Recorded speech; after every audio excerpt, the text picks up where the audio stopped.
making sure that I don't speak for people. I currently am not disabled. I don't ever want to be in a position of making the mistake of feeling like I have the authority to speak for somebody whose lived experience actually speaks directly to the legal definition of accessibility. And there are people who have learned so much that they feel the need to show people that they've had this growth, right? And that's great. But then you get into the situation where you've got people in the dominant demographic are eager to speak for folks in the minority or people who want to speak for the marginalized population. Suddenly you find yourself being the mouthpiece for these people who can speak very well for themselves. Thank you.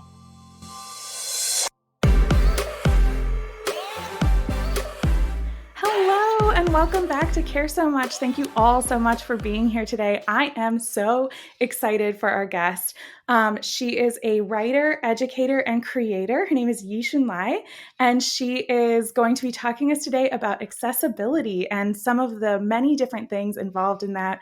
Without further ado, yeah, Lillian, thank you so much for having me on today. It's such a great space to be in. So you succinctly put it together. I am a writer and an educator. I think we met on TikTok, which is such a wonderful, wonderful place to go.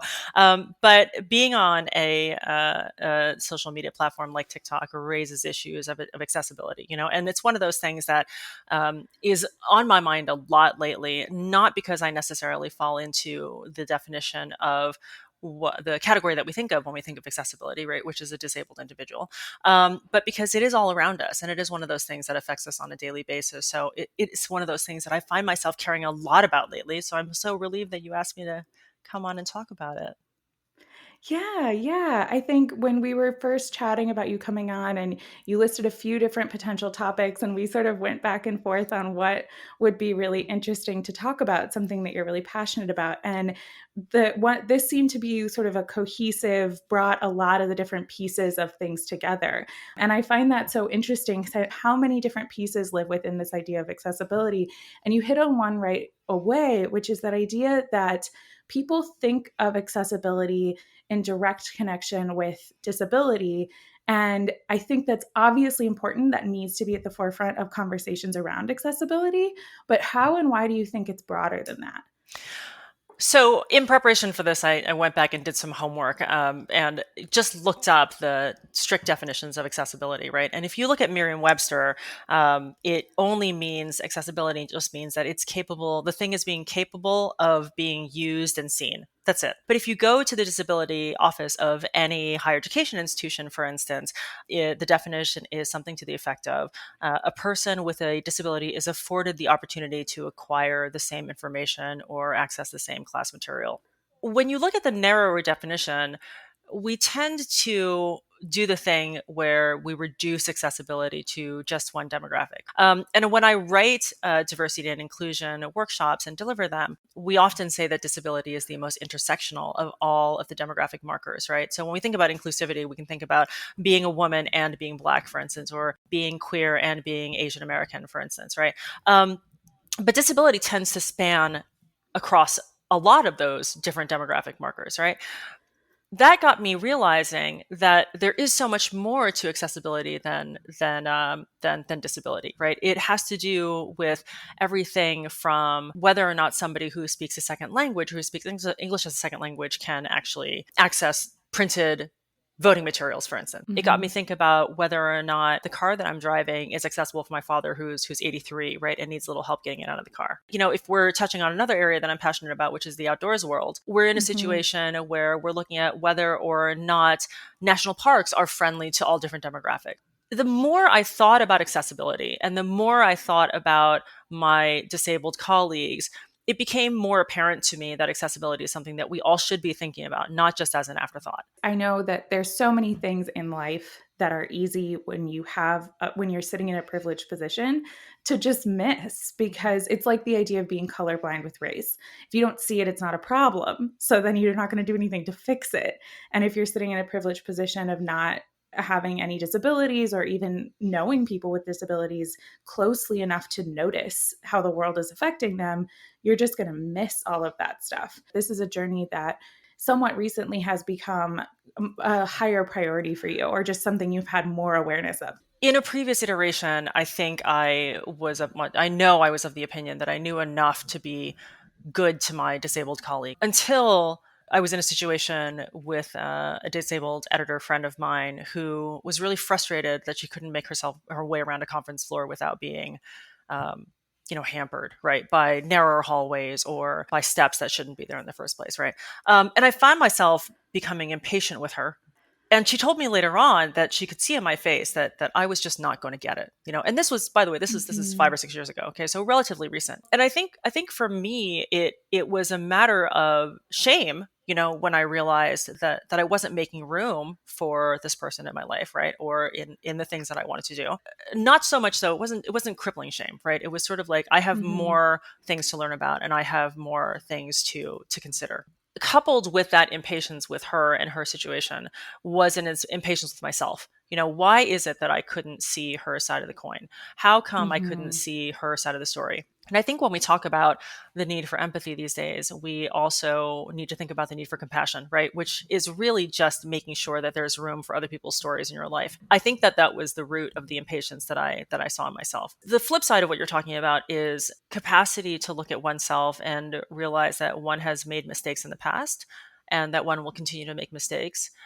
And then when your friends come to you and say, hey, that thing you did made me feel really crappy, you can't then put up the shield and go, well, I'm just not going to talk to you anymore because your commentary about my being crappy made me feel Mm-hmm. crappy, right?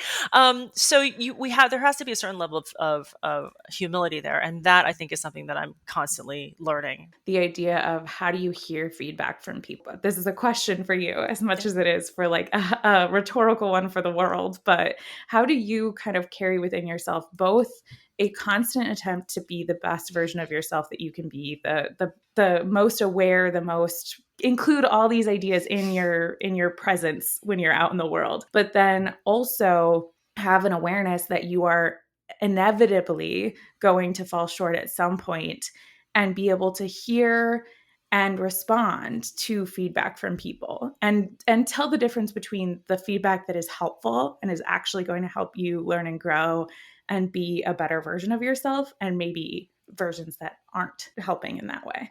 Probably not the best position to answer the question of helpful versus not helpful feedback. My home culture, which is an East Asian culture, is rife with well-meaning criticism. So I kind of have like a super thick skin, when it comes to that kind of thing, right? I grew up with the whole like, you're looking really fat today, but also you look sickly and pale. Are you eating enough? Oh, what? I'm so all of that stuff comes together to create this like super thick callous skin. So for me, all feedback is super useful, right? Provided that you're willing to come back to me and explain it to me. Now, with that said, the onus, of course, is not on the person to constantly explain to me, right? But the onus is on me to do my own research and come to you with thoughtful questions, right? That sort of thing. But the other part of it too is this idea of never falling into the trap of believing that you already know enough. Always Mm-hmm. being aware that there are as many accessibility stories out there as there are people who need accessibility. So you're never going to get to the bottom of it, right? And that gets to the point of Carol Dweck's theory of growth mindset, right? Which is the Mm-hmm. idea that none of us are ever going to be 100% skilled at everything, right? And that at any given turn, we are always capable of learning more. And that I think speaks in part to society's infinite possibilities to teach us, right? But it also speaks to the infinite plasticity of our brains and of our emotion and Mm-hmm. of our networks. They're always growing, and they should be always growing. But I also want to address something that you mentioned earlier, which is this idea of how accessibility became important to me. And I think one of the things that I'm always worried about is making sure that I don't speak for people. I currently am not disabled. I currently am experiencing relatively full mobility. There are those people who might say that my eyeglasses are a mark of some disability, right? And that's true. It's an adaptive device. That my eyeglasses are an adaptive device that I need to be able to access things. But I don't ever want to be in a position of making the mistake of feeling like I have the authority to speak for somebody whose lived experience actually Mm-hmm. speaks directly to the legal definition of accessibility. And there are people who have learned so much, say, in the last 2 years, that they feel the need to show people that they've had this growth, right? And that's great. But then you get into the situation where you've got people in the dominant demographic are eager to speak for folks in the minority or people who want to speak for the marginalized population. Okay. And that gets into a dangerous population, right? It gets into a dangerous sort of point of view, right? Where suddenly you find yourself being the mouthpiece for these people who can speak very well for themselves. Thank you. Mm-hmm. And that's when you get into the situation where it's like, lady, I speak three different languages. I can do this fine for myself, right? Yeah. So there's a matter of mutual respect there. And I think if we just work really carefully to understand that sense of, is what I'm doing respectful? Are these questions that I'm Mm-hmm. asking respectful? Am I approaching you with respectful curiosity?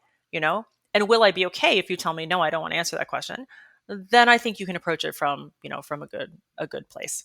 That intention of respect and being able to hear back from someone, like creating a relationship with people where they know that you're the safe kind of person where you can say back to them, hey, let's not say it that way. Like, and then and part of the way you do that is doing exactly what you said, which is coming with respectful, thought out. I did my own research. The stuff that is generic information that I should have, I have. This is a question I have for you because I care about what this looks like for you. Right, right. That's exactly it. And that last part of what you said, that for you, again, is a reminder we are all individuals, right? And how many, Hmm. 300 million people in these United States alone, right? A quarter of whom, by the way, are disabled in some way, shape, or form. We need to be aware that a quarter of 300 million people is about how many stories of accessibility there are out there. We absolutely should be listening to people with disabilities about accessibility and all of these things. I think that something that I will just say explicitly now is that this is not us trying to speak for those people. I'm going to put some links in the description of this episode of incredible disability advocates that I know of. I'm sure you can share some with me as well, and we'll make sure to add those into the description for this episode. Absolutely. It's one of those things where lots of ways to talk about this, lots of ways to get information around this. And this connects, like we said, to so many things that we're going to be talking about today and the importance of that. Please go listen to those people and those voices. And my hope is to have more guests who can speak about those topics or something else that they care a lot about on the podcast as well. This is us talking about some of the ways that we've kind of learned and grown about that, and ways that you've been able to incorporate this into your life and the importance of that, not at all trying to speak for that community. I know that you do some education on diversity, equity, inclusion, and accessibility, which I have often heard this DEI work versus DEIA. For me, it was a distinct, obvious move to make. Right, I had talked to in the writing of the workshops that I deliver with some colleagues of mine. It had been made very clear to us that a lot of corporate leaders were looking at as accessibility as like a secondary option. Right, they were saying, first we're going to solve the ethnic marginalized people problem, okay, and then we're going to go after disability.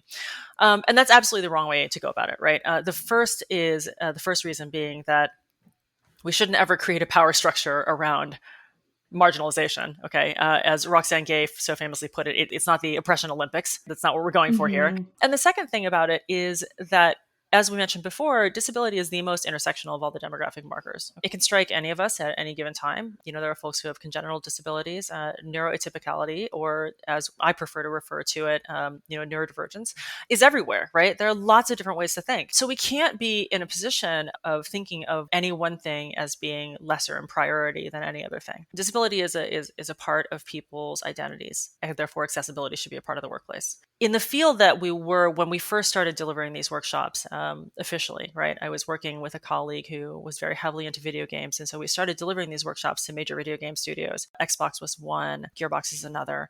In those particular fields, disability is a very, very, very big deal, right? And accessibility is a very big deal. Okay. We're in a position where we need to recognize that there are disabled gamers out there, and that gaming is one of those great outlets that everybody can access and everybody should be able to access. It also is well known as being one of the most toxic environments on the planet socially, right? So we needed to make sure that our edict was front and center, and we needed to announce that and say out loud, we are delivering DEIA workshops, period. No question about it. The other part of the equation is that when you name a thing, right, and you make it obvious, and you stick it up there on your website and you make it, apparent in your signatures, and that tells people that they have a place in your world. Okay, that tells people that you're not overlooking them. That idea of we're going to say this is what we stand for, and then we're going to follow through with that and Mhm. actually make these things accessible. So I think we've seen this a million times, particularly in the corporate world. I work in corporate communications, so I see it a lot, that idea of what is lip service and how do you actually put that into action, and how do you make sure that you're actually doing things that are creating that space. So, Yeah. Okay. So you may not remember this, but back in the early 2000s, there was a big push towards more environmental responsibility in organizations, right? And that quickly gave rise to the term greenwashing, right? mhm, And here we have the same thing, right? I don't know if there's a fancy moniker for it, but diversity washing or whatever, which seems kind of weird. Anyways, point being, there are a lot of organizations out there who have done their PR best by mhm. by saying that they're going to do these right things, right? And as you point out, sometimes these things haven't followed through. I think it might be most useful to kind of look at the steps that organizations are taking to put into place. The thing that comes to mind immediately is Dr. Stephanie Creary's Merit Network, right? Which is framework, not network. It is basically a set of guidelines that you can follow in order to be able to make sure that inclusivity stays prevalent in your organization. The R part of merit is about resourcing. Okay. So when you put somebody into a position to execute DEI work in your organization, you better make sure they're resourced. What does that mean? It means granting them opportunity to educate themselves on a regular basis, keep up with all the different research that's out there, giving them money to do so. It means making sure that these champions of inclusivity have funding in order to be able to execute all the things they need to do. The M part of merit is measurability, right? Okay, so that's really about making sure that you leverage data points within the organization. What data do you have? Those two key parts of the merit framework are the ones that always stand out to me, but you asked for good examples. And there's one organization that I like a lot that's called HUMU, HUMU. And it's run by the guy who was the former people operations officer at Google, Laszlo Bach. Mm, And he recently did a thing in his organization where instead of just appointing a DEI committee, what he did was to encourage his employees to elect, or not to elect, but to put forward people that they thought would be diversity champions within their organization, and then he gave those people stipends to be able to actually dedicate their mm, time, and he was able to resource them with internal resources as well. What does that do? It shows people that you value the work they're doing, right? A lot of times these diversity mhm, champion positions are occupied by people who are already marginalized by society. Okay. And then you're in a position where you're like, okay, mhm, great. So we're putting the marginalized person at the forefront of the marginalized person, like campaign. Is that the right thing to do? In many cases, yes, but you have to make sure those people are compensated, right, for the work that they're going to do. Okay, it is hard mhm, work, and when I first started delivering these workshops, I mean, I had nightmares, right, about getting stuck on dark Georgia roads and having all sorts of weapons pointed at me, right, and having to stand in front of people and be like, give it to me, what have you got, I will fight you for this cause, right? That kind of thing takes a toll. Okay, so mental health is one thing yeah. you got to look after for these folks that you're asking to champion this cause. You need to resource them with cold hard cash, and you need to make sure that their efforts are resourced. So often, when there's an ask by employees for a company to be more diverse or accessible or whatever it is, it's like, congratulations, you get a bonus title and extra work you're going to do for us for Right, free, on top of us continuing to not make right, any exactly, change. exactly. Congratulations, you win.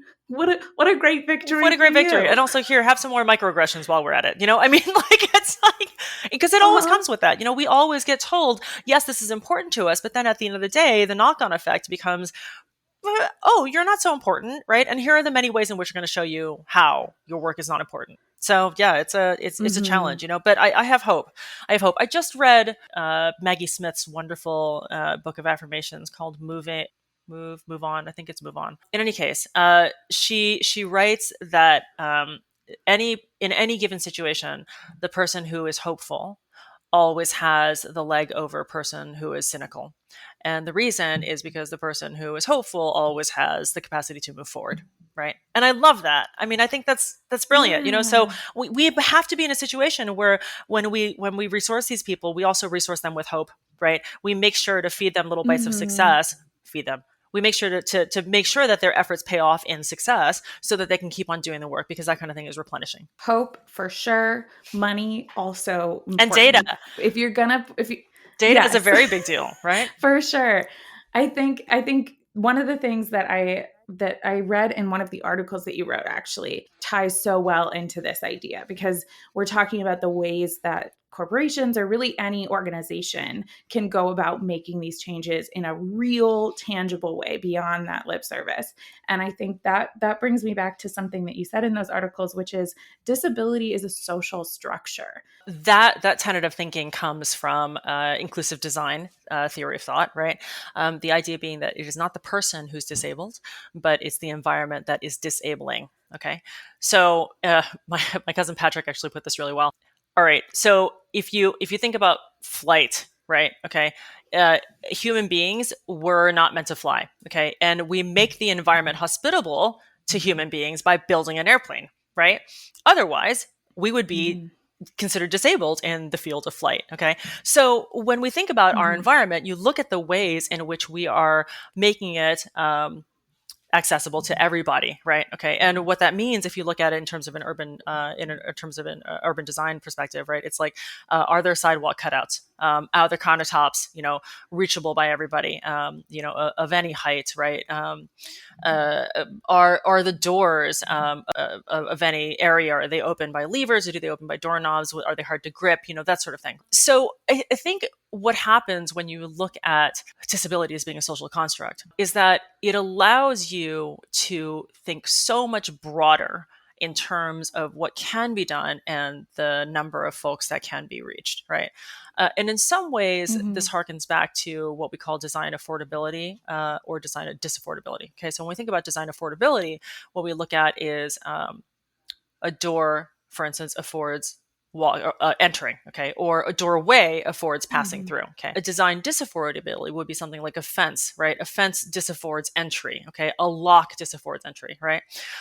So we look at things by way of trying to figure out which ways we can make everything that is currently disaffordable to folks who have a disability, right, or even a temporary disability, affordable. How can we make it so that these structures, right, or these programs are usable by everybody? Okay, and AI is a critical part of that, right? So if you look at things like, for instance, my name, okay, is spelled in two parts, right? Y-I space S-H-U-N. The DMV and I are Mhm. having a lifelong argument because it insists on calling me Yi, and that makes me bananas. Okay, that's a bit like calling Tommy two. Computers don't get to call me Yi because it means nothing. Yeah, it's one of those things. That's a kind of an AI glitch, right? Where people get told on a regular basis that their name is not valid. Think about how that feels. Your name is not valid. That's great. Thank you. I appreciate that. Right? I mean that's not copacetic, and it never will be Mhm. copacetic. So that's what I mean when I say that disability is a social construct, right? It has to do with the ways that we as currently dominant abled people think about the way that our world is designed. That idea of saying something is a social construct, particularly gender and race, and I imagine disabilities falling in the same category as that for people, they feel like I'm saying it's not real. So how do you like think about that, and how can we sort of how would you explain to someone who says, well, disability is very real, when you say it's a social construct?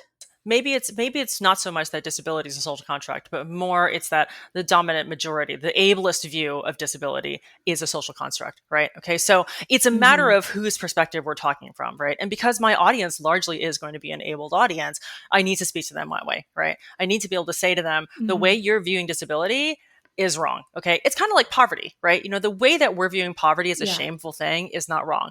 It's wrong, right? The way that we're viewing fatness, say, okay, as a Mhm. as something to be shameful of, right? That's wrong too. So it's more like, Mhm. that's a great question, and it has me rethinking some of the ways that I phrase things.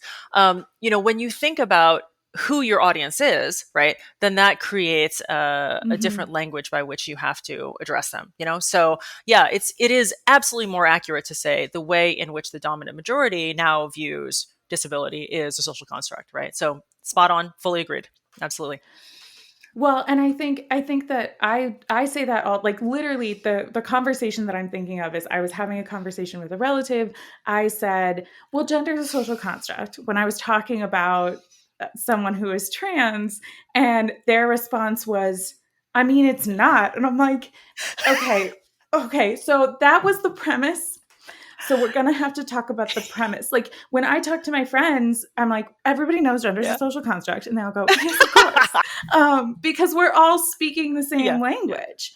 And I do think that it is in having conversations with people like that who are totally open to learning, and things have just changed so much in the last however many years, and will continue to change. And I can't wait for the day till some teen comes up to me and says something like, I don't know, gender's a spaceship. Like, I don't know what it would be because I don't know, but I'm so excited to be saying the wrong thing and get Yeah. corrected. Um, so it's not to say that that's not the right language to use even necessarily. I think it's the remembering to think through for myself that some of the people listening to this are not going to have done to they're not going to immediately know what we mean by social construct. And I think I almost feel like, as much as what you're saying here is that accessibility feels more like the social construct to me. So I think another term that you have used a few times, and when you first brought it up, I think you did do a pretty decent job of explaining what it is, but it's another term that I know for some people who may not be as familiar with this conversation don't know, which is intersectionality. And that idea of, why is accessibility and disability the most intersectional identity? And B, what does that mean? And why should somebody care about that? You have brought up something really important here, which is the critical aspect of onboarding, right? We have to be able to meet everybody where they are. Part of me Mm-hmm. hates that platitude, but the fact is, every single time we bring up a new term, there are always going to be people who feel bad that they don't understand what that term is, right? And the Mm-hmm. possibility of people actually asking what that term is, it takes somebody who's pretty confident and who feels pretty good about themselves to be able to do so. There are a lot of people who would never ask. So whenever I hear somebody, bring up that phrase, I almost always would do what you did, right? Which is say, can you explain that a little bit more? So I'm so glad you did that. It's terrific. Intersectionality is essentially the state of being more than one thing. Okay, right. Mm-hmm. And it, by the way, was first posited by the lawyer and the professor, Dr. Kimberly Crenshaw, back in the 1970s, actually. And it is the state of, for instance, being disabled and East Asian, right? Being disabled, queer, and Black, okay? Being white and poor, for instance, okay? So there are lots of different ways to look at intersectionality, but what that means is that any one person can experience privilege and any one person Mm-hmm. can experience disadvantage. Okay. Any one person can be Mm-hmm. marginalized. You can look at a guy and be like, oh, he's a middle class white male. What possibly could be wrong? There's no way that he could be experiencing something terrible, but you don't know, right? We don't know. Mm-hmm. We don't know what's been going on in that person's life. And it isn't just demographic markers, right? It could be that the person has converted to Islam, and we don't know that, right? It could be that the person is a first generation college student, right? And they're at a disadvantage in that way, shape, or form, right? So there are lots of different ways Mm-hmm. in which we can. Well, there are lots of different ways to be, aren't there? Right. And so it kind Mm-hmm. of doesn't, it puts paid to the fact that you can look at a person and identify whether or not they're privileged or not. It is entirely possible for a middle aged white guy to experience a microaggression. It's entirely Mm-hmm. possible for somebody who looks like they're sitting in the lap of luxury to be experiencing some other type of demographic, issue, right? Okay, so Mm-hmm. that's essentially what intersectionality is. I know when I was learning about intersectionality, it was really helpful for me to be able to kind of contextualize it for myself, is how having multiple identities can change the way you experience those microaggressions and those other things within a particular identity. So as a woman of color, you probably experience sexism differently and racism differently than someone who is not a woman or is not of the same race as you, Mm-hmm. and how that can kind of layer in. Because I think when I first learned about it, I was like, oh, okay, so like us women are all going to stick together and we all experience being a woman, and then also you're experiencing this other thing in a completely separate box. Yeah. I always think about the fight for women's suffrage here in the United States, and how Ida B. Wells, acting as a spokesperson for Black women, was asked early on by Susan B. Anthony and by that particular group to join in the Women's March, on Washington. And then when she arrived, she was told she had to march in the very back. Woof. Yeah, and that's really interesting if you think about that, right? Because what Susan B. Anthony and her faction of suffragists was worried about was, don't want to say diluting, but they were worried about drawing attention away from the cause of women's suffrage in favor of the cause of abolitionism, right? Okay, and that Mm-hmm. is something that they felt would derail the women's suffrage movement, right? And so they were not able to invite the black women who were interested in suffrage, right, rightfully so, to be a part of their cause, Mm-hmm. and that was a huge mistake. So looking back in history now, it's one of those things where we can look at as being a huge mistake, and it is one of those things that we have to consider in the long history of women's suffrage. There's a ton of transcripts of the different parts of the suffrage movement and different conventions that they had. The very first one that they had, which has a name that I am going to forget, so I'll put it in the episode description. Frederick Douglass was there, and he actually did an amazing job, where there's a lot of other examples of Susan B. Anthony and Elizabeth Cady Stanton not being very intersectional in their views of things. He does this amazing job, and he showed up to the very first women's suffrage meeting and made the argument that this is all the same fight. And I think it's the same conversation that we have today, where it's so easy to miss in any piece of this conversation that we're talking about disability, we're talking about racism, we're talking about sexism, we're talking about, on the episode that I did with Molly Goodman, we talked about body acceptance and body positivity, and the roots of that being in this social activism, and how statements like, I'm all for body positivity as long as you're healthy, is rooted in ableism, and how much overlap there is. I think that ties so well into your point of intersectionality is seen most clearly through disability. That's such a specific example of that if you're not looking for those markers, you're gonna miss it. It does kind of tend to bleed, doesn't it? I think for me, it was like the idea of accessibility was inseparable from the idea of intersectionality, right? And then the more I looked for places in which my life was inaccessible to somebody else, became, I mean, not overwhelming, because I can still deal with it and I feel like I can still do something about it. But I just saw more and more and more places that we can be better to each other, right? And it Mm-hmm. even came down to instances that have been in my life all along. Like, for instance, my parents speaking heavily accented English, right? English is very much their, God, in my dad's place, it's his third language, In my mom's case, too, they speak Mandarin, Japanese, Taiwanese, fourth language. It's their fourth language. Okay. So by the time they Wow. moved here in their 30s, they were already speaking, four languages, right?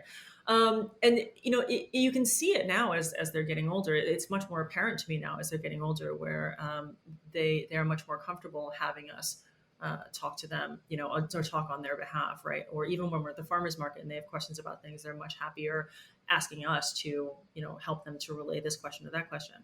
And what that tells me is that we're not being very inclusive, even the farmers market, right?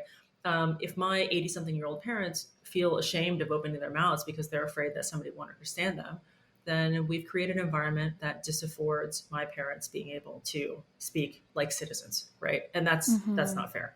If legal documents are so complicated that you need somebody of another generation to be able to work on them, right? Or getting back to video games, oh my goodness gracious. I like to joke that my signature move in any video game is getting stuck in a crouch that I don't know how to get out of. Okay. I counted the number of functions on a video game controller now. There are 17 different functions. 17. Okay. And that's without the intersectionality of those buttons, right? Because you can do like Mm-hmm. holding down the button and then messing around with the D-pad or messing around with the triggers, right? Okay, so the end factorial of that is nonsensical, right? But what I'm referring to here is the onboarding, right? And this is something you referred to Mm-hmm. earlier on too, where it's like, what is the definition of intersectionality? What does accessibility mean? What does inclusivity mean? All of these, who was Dr. Kimberly Crenshaw Brown, right? These are all Mm-hmm. things that we have to be willing to realize are a part of accessibility, right? How do we make it Mm-hmm. so that even beginners to the farmers market, right? Beginners Mm-hmm. to video games cannot get stuck in a crouch, metaphorically Yeah. speaking. How do we make it that way, right? How do we make it so that somebody who's really new to video games can immediately start playing and feel confident and good about themselves, right? And not feel really stupid, right? Or not feel like they're just so frustrated that they have to give up, or which one can do better by accessibility, that the work kind of feels like it's never going to end. But that's great because it Yeah. means there's areas for improvement everywhere, right?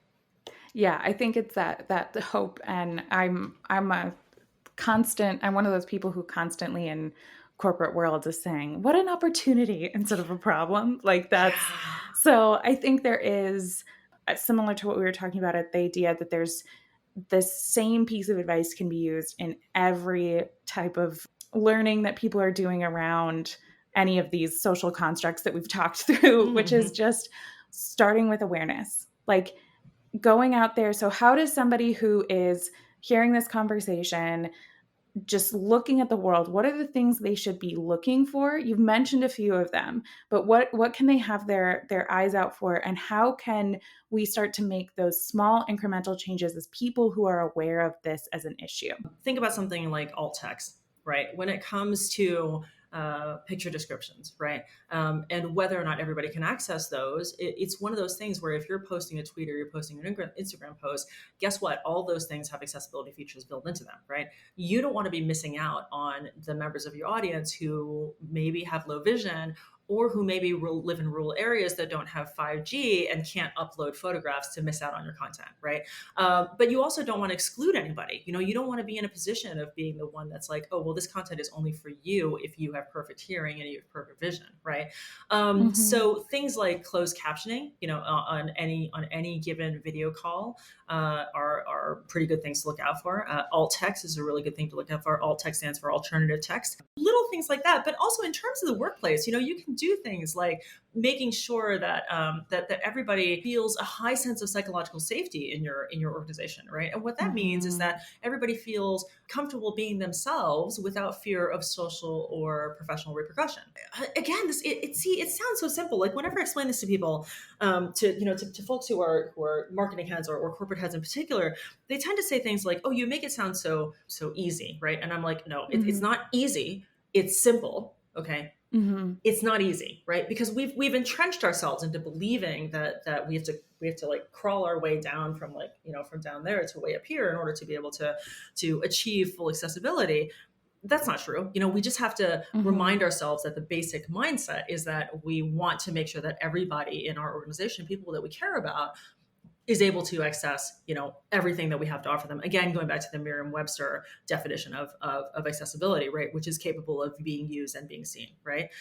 Prime example of something that has gone horribly wrong. I was in talks with a national park superintendent about their accessibility. Okay, he said something like, "Oh, well, we're a national parks property, so we have so many ADA things built in that it would be nigh on impossible for us to the American Disabilities Act, right? Okay, it would be nigh on impossible Mm-hmm. for us to screw this up." And then he said, "But I have to tell you, it can be really frustrating for us to try and implement some of these more advanced, that's not the word to use, but some of the Mm-hmm. more advanced things." And I said, "Well, give me an example." And he said, "Okay, so for example, all of our maps are PDFs, okay, but they're not accessible to people with low vision because they haven't done the thing where they've either used maps in Braille, or they haven't done the thing where they've been able to fully interpret the maps for a low vision group or something to that effect." Okay, and then he Mm-hmm. said, "So we took all the maps down because none of them were compatible, and now nobody can use them." And I said, "Why did you do that? Why did you not just put something up that said, we're working on it. In the Mm-hmm. meantime, here is a list of low vision park guides who can help you out, right? Yeah. Or here is a list to an organization that does guided tours for low vision park visitors, right? All you have Mm-hmm. to say is we're working on it, because everybody Mm-hmm. knows this is a work in progress, okay? Yeah. But when you remove an entire tranche of park maps, you're just shooting everybody. You're not just shooting yourself in the foot. You're shooting everybody in the foot, right? Okay. So Mm-hmm. I think we make the mistake of thinking that this is more complicated than it actually is, right? So once again, it's simple. It's not easy, right? I think it's the phrase that I grew up in a family of engineers, and they always use this phrase, which is the simplicity on the far side of complexity. So, getting from here's the simple solution is don't care about accessibility. Right. Well, that's not the solution. Yeah. That's stupid and dumb and bad, and nobody wants to do that. Right. Or some people do, but I don't really want to talk to them. Anyway, then there's the complexity of being able to look at the world with a perspective that is not your own and see what this would be like for someone who does not have all of the things and all the privileges and all the whatever you have, regardless of what that is. Mm-hmm. And then come to the final conclusion of, oh, we should put a little note on there letting people know that these maps are not currently accessible. We know that. We're working on it. We're going to come up with a solution for it. Mm-hmm. And in the meantime, here's your solution if you cannot read these maps. Right. Exactly. Exactly. Like, This why is that so hard? and the answer as to why it's so hard is because we're making it hard in our Making heads. hard in our heads, right? Or worse, we forget to ask somebody who's in that situation. What Mm-hmm. would you want us to do? Mm-hmm. Hey, you're a low vision national parks user. What do you want us to do? Right? Okay. They would not say, burn it all down, would they? Mm-hmm. That's not a thing that say, okay, so then the other thing I come up against is people who say, oh, but we don't have anybody in our network to ask. Well, why not? Why not? Right? Mm-hmm. This is the internet. I mean, like we have tons of people to ask. It's called Reddit, for God's sake, Yeah. right? I mean, just So again, it's sort of like this idea of like do the respectful thing, right? Mm-hmm. Don't overcomplicate it, okay? And also ask for help, right? Because we are Mm-hmm. bad at that. We're bad at asking for help, And we Yeah. also bump against this thing where folks feel like, I have a number of white friends who have said things like, "No, I don't want to. I don't want to ask people to weigh in on that because I feel like it would be making them do more emotional free labor." Okay, and it's like that is a phrase you've just learned, isn't it? You've just learned that Mm-hmm. phrase because you really have no idea what it means. It would be really nice if you felt like you could ask somebody and then you got back up again when they said, actually, I'm really tired of answering that question. Would you mind if I would prefer it if Mm-hmm. you asked somebody else, right? We have to be okay with being told that. We really do, Yeah. you know? So, yeah. Yeah, absolutely. It comes back to what you were referring to when we very first started talking about this, which is that idea of be thoughtful. So, really put your energy into trying to do as much research as you can. Like you said, the internet exists. The odds that your question has already been asked and answered by someone with a disability on Reddit Right. already pretty high. Right. Um, Right. so going out and finding somebody who's a trusted source. We're going to put, like I said, some trusted sources in the description. That does not mean go flood their DMs with questions. It does mean watch their videos with the questions they're already answering. Right. Um, and I think that respect, and I for this podcast very intentionally am talking to people with identities different from mine, and the idea as a white woman who is trying her very best to be aware of those things and has absolutely been the friend that was like, I don't want them to do extra emotional labor. The thing that I do at the beginning of every single podcast that you experienced is I just say, hey, I'm going to ask you some questions. And if you don't want to answer them, tell me that and I'll cut it out of the Yeah, podcast. exactly. And it's for you as much as it's for me to be able to be like, I don't want you to do work you don't want to do while you're here being this lovely guest that I'm so grateful that you came and you're talking to me in the first place. But I also don't want to not ask the question because I'm scared that it's going to hurt you. Also be aware that you could do that. So be really intentional and thoughtful and respectful like you were saying, and do your best to come in with as much knowledge as possible and then ask people questions. That's absolutely the right way to do it. what you're setting up is also a great example of high psychological safety, right? We're in a podcast situation where this is a podcast where you've established good psychological safety, right? Where you have said to me, I would be okay if you didn't want to answer this question. I would be okay if you didn't want to talk about that, right? So take that example, and run with it and see if you can establish that in your own friendships, right? And in your own work Mm-hmm. environments. Because the other thing that people mistake too is that they think of DEIA as being either a leftist agenda thing or a work only thing. It isn't. I mean, it's it's all over, right? I mean, diversity and equity and inclusion, it has become a buzz phrase, right? Mm-hmm. Accessibility is like, oh, God, well, that's a whole new thing, but it's like it's one of those things where folks tend to think of it as being associated with one thing or the other, and it really isn't. It's to the benefit of everybody. It works out Mm-hmm. well for everybody. We are so much more creative when we have networks that can help us to see things from literally different angles, from literally different points of the world. There's so many things that are painted as a political difference, like it's a difference of opinion Mhm. versus a difference in value. And I think that this is something where people who are paying attention, people who are compassionate and caring and can see and start to have that awareness, it becomes that do you value people or not question. But it is in some ways, as we've talked about, since it's this structural space that does inherently create a political conversation around it. So what are some of your thoughts around that political conversation, and kind of how and why and what we need to be doing about that? Yeah, it used to be okay. So I'm a writer for a living, right?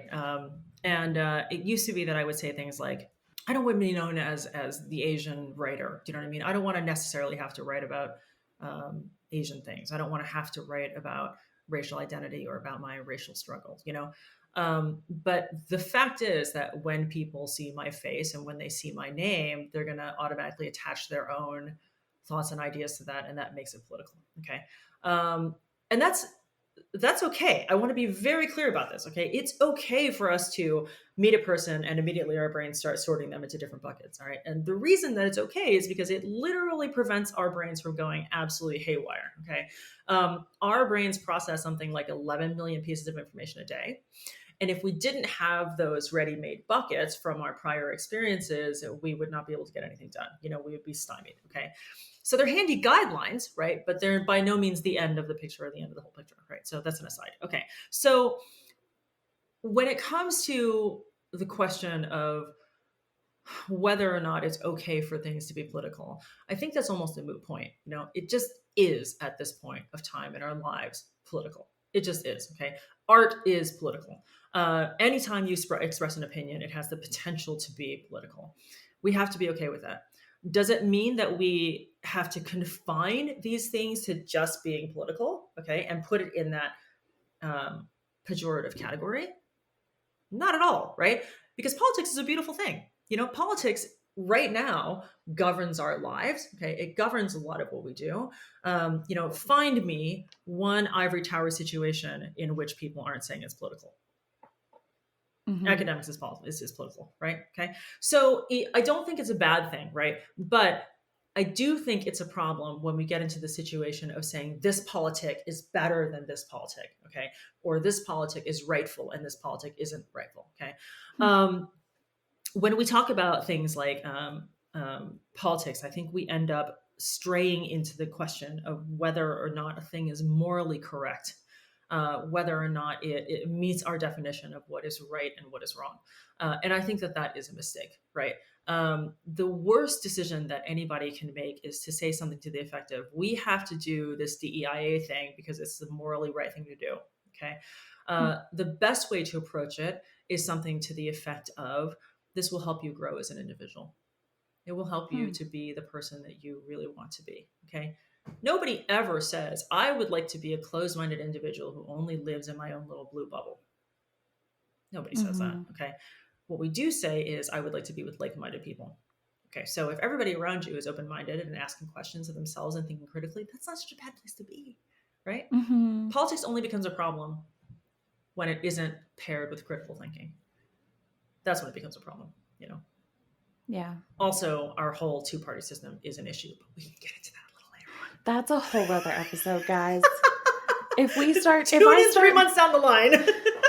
yeah, we'll come back. We'll loop back to that one. Look in your feed sometime between now and the end of time for the two party system is a problem. I care so much about the two-party system. Oh my gosh. I've been way too into politics for way too long, and I know too much about all of the problems with all the things. And you want to talk about a conversation where I can accidentally take away all your hope? Let's talk about politics. Well, let's go there for a second, okay? Because Okay. we talked a little bit about activism, okay, and how in my head it is now related to accessibility, right? Um, Mm-hmm. we you know we this whole idea of politics being I don't know, being part of our lives now, right? Is Mm-hmm. I think when folks think of politics and getting active in politics, they think about things like canvassing and doing phone banking and knocking on people's doors, right? And for people whose bodies are at risk, uh, whose very safety is at risk every time they step outside the doors, that is a problem, right? If you're Mm-hmm. disabled, if you are black, if you are an East Asian woman, if you are a pregnant lady, okay, and you are marginalized, okay, in some way, shape, or form, it can be very scary, for you to become politically active, right? Um, Mm-hmm. but as of late, there have been a number of wonderful organizations out there who are working really hard to make sure that political activism is accessible to everybody. And one of those that I want to particularly call out is this wonderful organization called Postcards to Voters, which is an extraordinary group that not only forced me to improve my handwriting, which is a really good thing because I love to write letters and postcards, and literally nobody can read them. I had a friend who actually his entire letter comprised a translation of what he thought I had written to him, and it was like it was like the worst game of telephone ever. I mean, That's I amazing. still love him. We're still talking to each other, but it was definitely come to Jesus moment for me. Anyways, Postcards to Voters is one of these organizations that is working really hard to meet people who want to be activists where they are, right? So what you do is you get a stack of postcards and they give you some messaging, right? And you can add some messaging of your own, right? And you write postcards to Democratic and independent registered voters who, who I don't know who are registered in that fashion, but it's the call to action, right? Hey, Mm-hmm. just so you know, this measure is coming up in your state on this date, so on and so forth, right? And for me, that's the kind of activism that is accessible to me, right? Because I am actively afraid of knocking on doors. I mean, folks say I'm Mm-hmm. an extrovert, but really, there's kind of it's not a fine line, but there's a big gray area between extrovert and introvert that a lot of us occupy, right? Yeah. Also, I don't like getting doors slammed in my face. Like that feels bad to me. I don't have that kind of resilience. So because I alone own an alarming amount of tricolor pens, and because I am Nice. a postcard hoarder, like one of those weird dragons that like just sits on top of jewels, I sit on top of postcards, right? When I Love it. started Postcards to Voters, I actually was sending out postcards that I had been hoarding since 1992. There are all levels of activism that are out there for everybody, right? And that gets to another definition of accessibility is like, what are some things that we want to do that previously have been inaccessible to us, right? You Mm-hmm. had a guest on who is talking about climbing, right? Okay, Yeah. and traditionally that space has been like it's women with like really sculpted arms, okay, and everybody is Mm-hmm. shaped like a Dorito, okay, and it's like it's gorgeous, and the landscape is beautiful, and you wouldn't think of it as, I mean, the harnesses are sized very specifically, for instance, right? And so we're in the outdoor space. I think people are working really hard to make sure that it is accessible to everybody, right? Not just that the state park signs, for instance, or the national park signs, wherever you're climbing, are signposted correctly so that they are accessible to people, but also in things like marketing materials, right, where you're beginning to see representation of different body types, but also people of different abilities and people of different skin colors and different ethnicities actively participating in this. That's also kind of accessibility, right? Mm-hmm. Do I this question of representation, right? Do I see myself? I have heard some people say that feels like um, an infantilizing way of looking at things, right? I don't see it that way at all. I see it Mm-hmm. as, if I can see somebody like me doing this thing, then I can better see myself that way. what you mentioned, the episode with Mariah, it's the very first episode of this podcast. So you guys can go listen to that right now. But we talked a lot about that idea of applied behavioral analysis, which is psychology that she uses with children with autism. And she also uses it to help herself learn to climb. Like, and I think that that's such a great example of how obviously it's important that the first people that we're thinking of when we're thinking about accessibility are people with disabilities. And obviously, in and of itself, that is an inherent good. However, if we want to selfishly motivate people, accessibility is something that helps everyone. And I think that you've brought up a couple of examples of that. With so many of the other things that we're talking about here is that idea that things outside of the traditional intention or the original intention to make something accessible. One example I heard about recently is the sloped curves. And like there's this particular term for it. I don't know if this is something you're familiar with or if this is just a super niche thing that I happen to see. We put these sloped curves in specifically as an accessibility intention. And then it ended up helping so many additional groups, people who are elderly and walking with a cane, people who were mothers with children in strollers. Like it made the whole world more accessible for a whole bunch of people that wasn't even what we were thinking of. But it happens in so many different spaces like that. Yeah, you're absolutely right. One recent example that I can think of, it has to do with the touchscreen, right? Mm-hmm. A couple of years ago, it's probably like 10, 15 years ago now, when iPads first came out, right? I acquired my Mm-hmm. first iPad and I became very used to swiping to turn the page. Okay. And at a certain point in time, I got up and wanted to change channels on my TV. So I got up and stood in front of it and was like swiping. Okay. And my husband let me stand there for a full 15 minutes, like swiping until he said, "Sweetie, what are you doing?" And I said, "I'm changing the channel." And he said, "That's not your iPad. That's not the way it works." Right. So the question of these accidental affordabilities Mm-hmm. that we're creating in society is something we need to pay attention to, right? Mm-hmm. At some point in time, we are all going to need better countertops. We're going to need better door pulls. We're going to need better AI that doesn't, for instance, fail to recognize darker skin when you stick your hands under an automatic faucet and it fails to see you, right? Little things like Mm-hmm. that. Okay. Or somebody I know, Jaws Wang, she is well known on the internet for being the woman who discovered that her camera kept on trying to ask her if her eyes were closed in any photograph, Oh my right? God. And it's just that she has smaller eyes, right? Okay, so Mm-hmm. part of, I think, what the problem here is our incapacity to talk about things that feel taboo, right? And inadvertently then putting into categories that are shameful. Okay, so for instance, we've all heard the story of the little kid in the grocery store who points at a black man and say, "Mommy, why is that man's skin so dark?" Right? And what does mommy do? Shh, no, we don't talk about that. We don't talk about that. Why not? Mm-hmm. Do you think the child can't see? Do you think that the child doesn't know that we're different? Right? The problem is not when we recognize that things are different. The problem is when we assign values to them and we put when we put one character trait over another as being superior, right? Okay. Mm-hmm. I'm talking around the idea of the superiority of whiteness. It goes way back. I have been reading Moby Dick for 8 years now. I am Mm-hmm. stuck on chapter 82. There is still no whale. It's very annoying. I mean, the whale's been mentioned, but I haven't seen the whale. Okay. Part of the reason I'm hung up on Moby Dick is because there's an entire chapter that talks about the superiority of whiteness. Okay. So we talk about how white flour is better than unbleached flour. We talk about how a hemp rope, what's the word, is not as good as a pure white rope. Okay.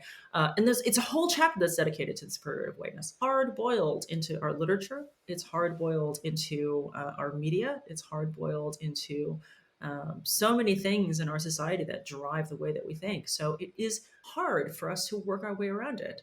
It's called cultural smog, right? The social psychologist Beverly Daniel Tatum refers to it that way in her book "Why Are All the Black Kids Sitting Together in the Cafeteria?"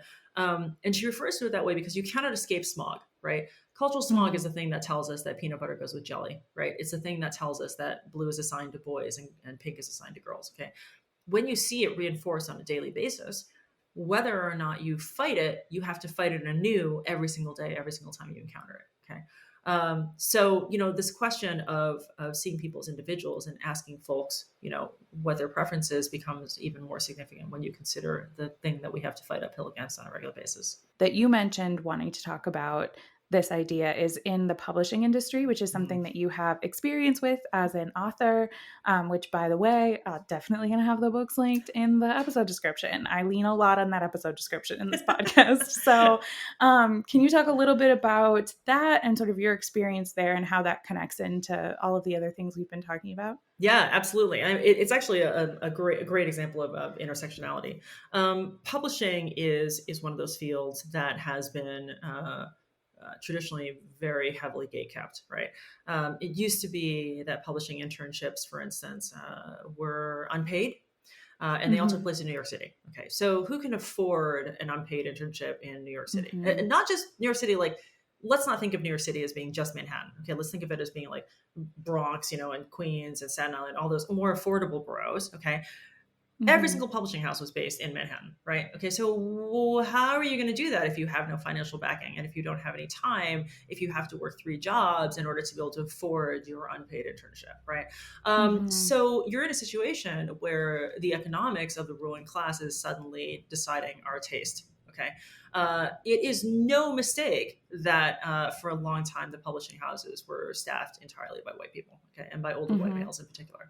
And it also relates to other taste-making industries like the music industry and the fashion industry. If you look at the heads of those industries, they often, more often than not, are helmed by older white men. Okay, and that's a problem, right? Because in particular, if you look at the music industry, which borrows so much from the traditions of Black Americans, why do we not have Black Americans or Latino Americans heading up these things, right? Or the field of sports, for instance, professional sports is largely ruled by older white men, and that shouldn't be either because the people who are on the field tend to be melanin infused folks, right?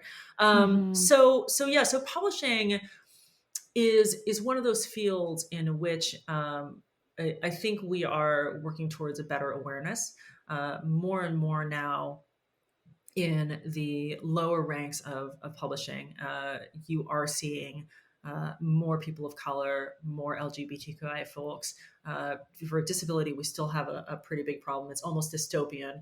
There are very few disabled folks who work in publishing, and so we're in a situation where if I'm looking at the ranks of people who are in publishing in the editorial assistant or in the production assistant area, we are seeing more people of color there, which means they'll be able to work their way up through the ranks. And maybe in 10 or 15 years or so, we'll see some of those folks who are reaching the higher levels of publishing, right?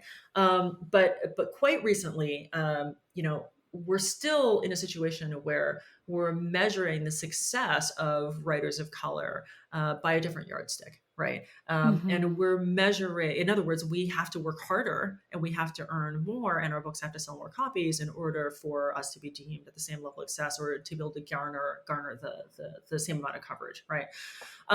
So yeah, I mean, we don't want to be in a situation where all of our taste is being driven only by the dominant majority, right? Mm-hmm. Um, and it's getting better, but we are still having to fight that, right? Which is why things like book talk are so important, which is Mm-hmm. why places where tastemakers can be gathered from all aspects of society are critical, and that's also part of accessibility, right? Making sure that this reading is accessible to everybody. The other part of the puzzle that I'm thinking about is I follow a lot of libraries on TikTok. And Mm-hmm. I've seen a number of libraries do away with their late fees. Okay. And that is a critical part of accessibility, right? Because if you go into a library, you might get the book for free. But then if you can't get to the library on time to return your book and you're suddenly slapped with this, exponentially increasing fine, the odds of you being able to pay that become lower and lower every passing day. And the odds of you ever wanting to go back in there again and use the library are very, very low, right? So yeah, Mm-hmm. I mean, I think, what, as I'm talking to you, I'm wondering if my whole like accessibility touches everything thing isn't just a problem of my unique brain, because apparently I cannot think of anything in discrete compartments.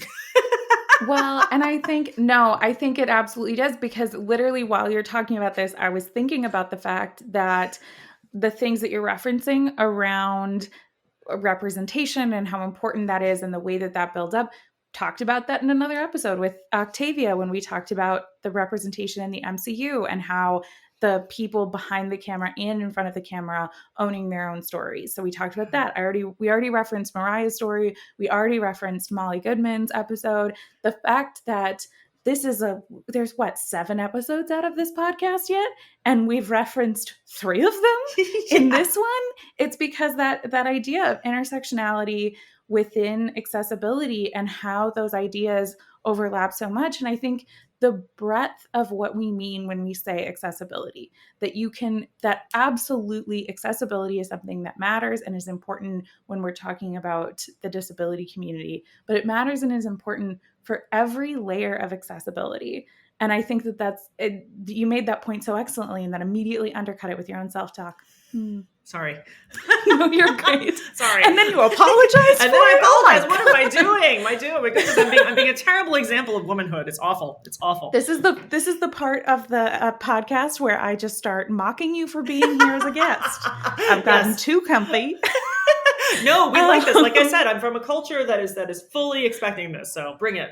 Where I'm from the Midwest, and so I will criticize someone never, or maybe seconds before I die. Just like really quick all in a row. I've never really liked Jim. Or at the second they walk out of the room, obviously I can say whatever I want about them. Obviously.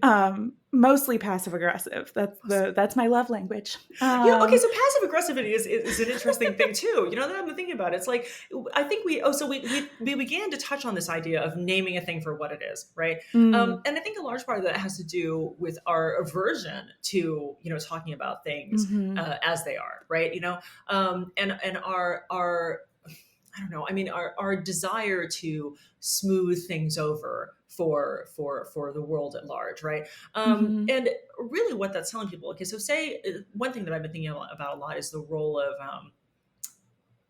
what we perceive as politeness or social mores. Okay, like politeness is nice because it provides some guardrails. Okay, but the thing about politeness in the face of something like a microaggression, right, or politeness in the face of somebody who might be at a disadvantage, that you have an advantage over, is that it tells the person who is being leveraged upon that you value the social construct more than you value their feelings, right? And that feels bad, Yeah. Every single time that we do something like laughing off a microaggression, right? If we're the person who has had the microaggression leveraged onto them, that sends a message to us internally and to everybody who was witnessing it that this is okay, and that we're willing to overlook, the person's feelings in favor of making sure that everybody feels, everybody of preserving that, that sort of comfort. That comfort. Yeah, exactly. Yeah. So yeah, I mean, it's a thing that I struggle with because I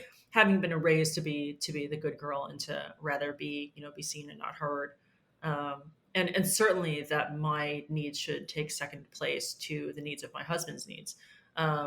This is not a thing that's being leveraged upon by my husband. It's a thing that's being leveraged upon by my parents, right, who conveniently live 20 minutes walk from me.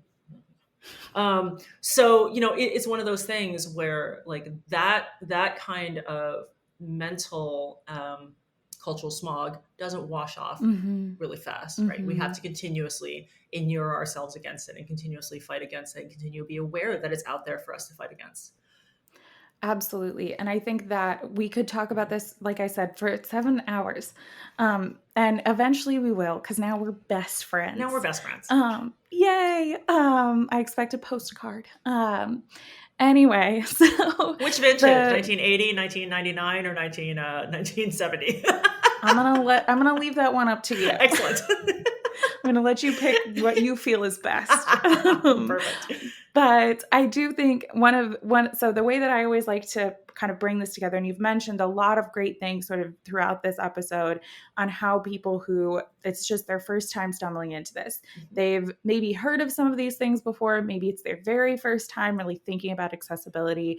For those people who are brand new to this idea, how do you suggest they go from here to start approaching this and learning more about this and creating a more accessible space?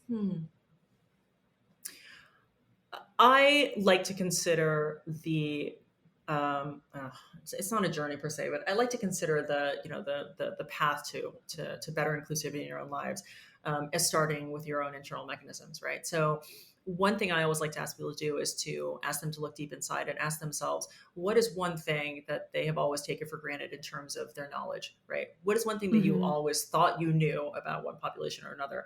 And then ask yourself where those beliefs came from, right? And it doesn't have to be anything with regards to marginalized populations. It can be something Mm-hmm. as simple as, I mean, there's an example that is always stuck in my head, which is really strange because I've never actually personally made pot roast this way. But the legend is that in order to make a good pot roast, you have to cut off both ends of the pot roast before you put it into the pan and and cook it. All right. And the story goes that somebody's daughter asked them, "Why do we do this?" And she said, "I don't know. It's the way that Grandma always did it." So then she asked Grandma how they did it, and Grandma said, "I don't know. It's the way that my grandma always did it," and so on and so forth.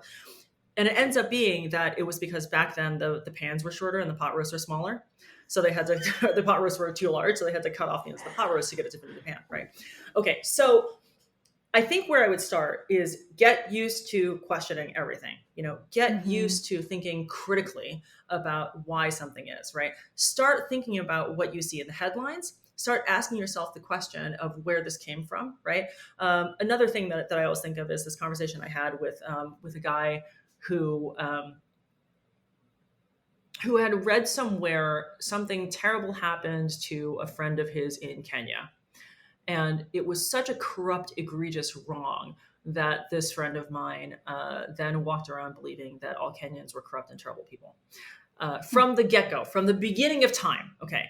And so I asked him, well, what makes you say that? And he was like, well, this one event has made it obvious to me. And I said, okay, well, have you considered that maybe this bad thing happened officially? Okay. Like it happened, in the higher ranks of government, right?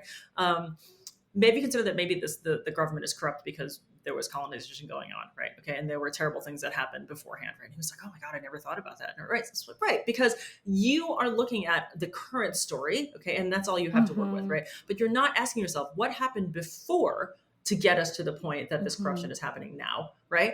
And that is I think that's a lesson that's very nicely spelled out by Chimamanda Ngozi Adichie's TED Talk, which is called "The Danger of a Single Story," I want to say, right? We'll And it's put a the link in the idea. description. Yes, please. Yeah, it's really, really good. And it really is all about the idea that, just because you have read one story about, say, the country of Ghana, you don't know Mm-hmm. everything there is to know about Ghana, right? Okay, and that's true of everything. Your narrative is not the only narrative that exists. Your point of view is not the only narrative, the point of view that exists, right? So you Mm-hmm. need to get used to really asking yourself some really hard questions about why you believe what you believe and how you got there. It's a good place to start, Mm-hmm. and then go from there. Yeah, absolutely. And I think there's so many things that you can start that conversation with, that idea of really just questioning that. I'm certain that so many of my listeners are sitting here going, yeah, but I would like some more Yi Shun. Please, can I have more? Where can they get more? Where can they find you? You And can. I would love to learn how to say that without it sounding like I want them to stalk you. In a normal way, how can they find you? Okay, so those of us, by the way, those of us who write for a living, love having readers reach out to us. Okay, so think of it not so much as stalking, think about it as informational learning. Okay, let's see, you can always find me on Twitter at Good Dirt. That's GOODDIRT, because otherwise it would be Goo Dirt, and that would be weird. On TikTok, have a historical young adult novel coming out from a major American publisher in spring of 2024. And more detailed news about that will be coming soon. So you can absolutely go to either one of those social media sites to find me. And you can always visit my website, which is thegooddirt.org. Yes, where there's a lot of really amazing workshops and blogs and ways to access all of your incredible writing. I'm also going to put in 2 articles that you wrote and you had sent me about sort of where the nugget of this accessibility came from. So those will all be just the chock-a-block links in the description that I've already done it so much, and I'm going to continue to do it. Excellent. Because I want these random things that we're saying out loud while you're driving in your car to be accessible to you later. Please don't crash. Focus on the road. So obviously you guys are listening to this going, I need more Care So Much, because we've referenced 3 other episodes on this one, because I'm so lucky to have incredible guests every single week who come on and chat with me about amazing things. So for those of you looking for Care So Much, we are at Care So Much Pod across all of the internet. I love hearing people's thoughts. So if you have somebody that you're like, they have this amazing point on accessibility, or here's this amazing disability creator that I know, please, please, please put all of that out there. I would love to share that with as many people as possible. So you can find us on all those platforms or email me, caresomuchpod@gmail.com. And thank you again, Yi Shun Lai, for coming on this podcast and talking to us today. It genuinely has been a joy. For the people out there who are listening to this and there's something that they care about a lot and they could talk about it for an hour and they think that nobody cares, just know that I care. I care so much.